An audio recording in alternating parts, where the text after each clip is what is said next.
Hi students, welcome back to my channel. JEE mains తప్పులు తడక. NL ఎంట్రీలో 12 ప్రశ్నలు తొలగింపు, పరీక్షల్లో సిలబస్లో లేని ప్రశ్నలు ఇచ్చి విద్యార్థులకి నష్టం చేకూర్చారని మరో వార్తా కథనం అయితే రావడం జరిగింది. మరి ఏటా పెరుగుతున్న తప్పులు, పరీక్ష నిర్వహణ సంస్థపై విమర్శలు. ఇండియన్ ఇన్స్టిట్యూట్ ఆఫ్ టెక్నాలజీ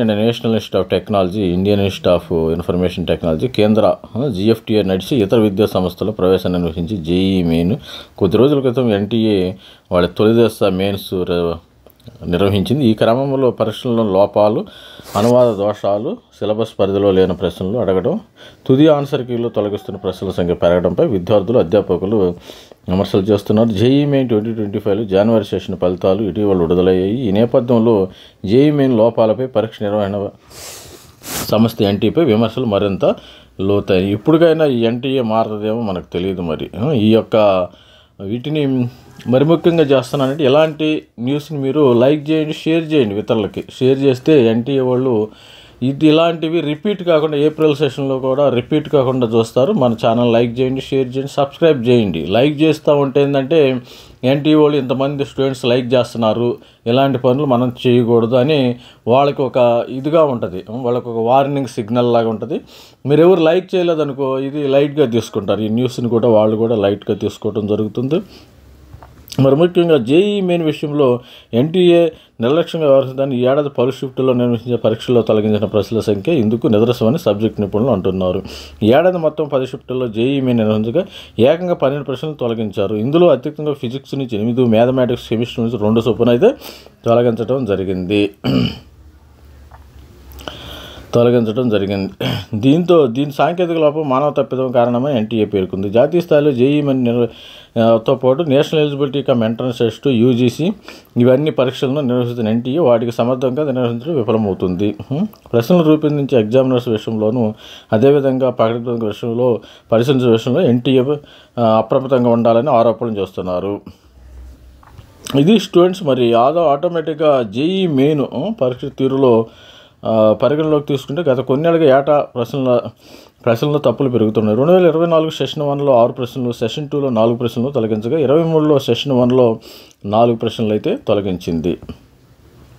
మరివిధంగా 22లో చూసినప్పుడు 4, సెషన్ 2లో 6 ప్రశ్నలు తొలగించారు. అలా తొలగించిన ప్రశ్నల విషయంలో అభ్యర్థులకు పూర్తి మార్కులు కేటాయిస్తామని ఎన్టీఏ పేర్కొంది. అయితే అలాంటి తప్పుల కారణంగా విద్యార్థులు పరీక్ష హాల్లో సమయం ఎందుకంటే రాంగ్ మిస్టేక్స్ ఇవ్వడం వల్ల ఏంటంటే దాని మీద కుస్తీ పడి ఒక 10 minutes అంతా వేస్ట్ అవుతుందన్నమాట.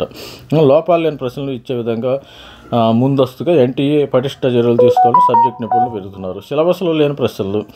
జేఈ మెయిన్ విషయంలో ఎన్టీఏ నిదర్శనంగా సిలబస్లోని ప్రశ్నలు రావడాన్ని వదిలేస్తున్నారు. 2025లో జనవరి సెషన్ పరీక్షలనే పరిగణలోకి తీసుకుంటే మొత్తము ఇప్పుడు మొన్న జరిగిన జనవరిలో మొత్తం 10 షిఫ్టుల్లో నిర్వహించిన పరీక్షల్లో properties of solids and liquids chapter సంబంధించి న్యూటన్ లా ఆఫ్ కూలింగ్ 22 ప్రశ్నలు, అదేవిధంగా కార్నెట్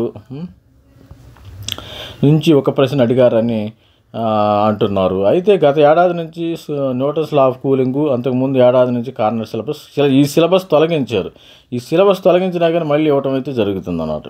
ఇలా సిలబస్లో లేని ప్రశ్నలు అడగటం కారణంగా విద్యార్థులు అన్ని ప్రశ్నలకు సమాధానాలు ఇవ్వలేకపోయింది. ఇది ఫలితంగా దీని వలన రిజల్ట్స్ మీద ఎఫెక్ట్ పడుతుందంట.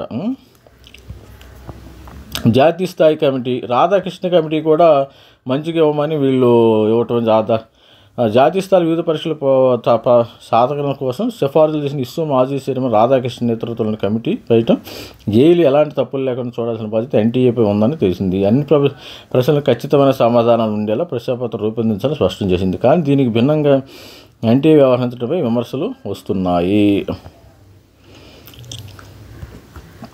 జేఈ మెయిన్లో తప్పుల నేపథ్యంలో మే 4 నిర్వహించిన నీట్ యూజీ నిర్వహణ విషయంలోనూ ఆందోళన వ్యక్తమవుతుంది. ఎంబీబీఎస్, బీడీఎస్ ఇతర వైద్య కోర్సుల్లో ప్రవేశాన్ని నిర్వహించే ఈ పరీక్ష దాదాపు 10 లక్షల మంది హాజరవుతారు. దీనిలో నీట్లో కూడా ఇదే విధంగా ఉంటుందంట.